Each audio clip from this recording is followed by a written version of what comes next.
Pen drive में हमने NCS song को डाल रखा है।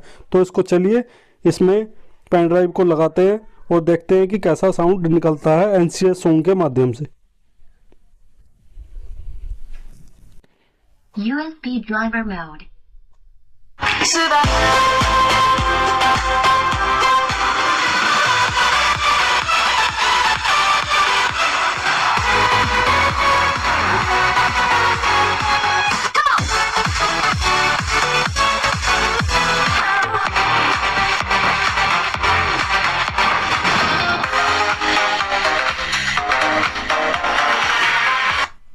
Bluetooth mode. तो चलिए फ्रेंड्स, अब जो है हम इस बोर्ड को ब्लूटूथ के माध्यम से भी कनेक्ट करके देखते हैं कि ब्लूटूथ के माध्यम से इसका कैसा सॉन्ग निकलता है। अब तक हमने एक पेन ड्राइव के जरिए इसमें म्यूजिक दिया था, अब एक ब्लूटूथ सिग्नल के द्वारा देंगे।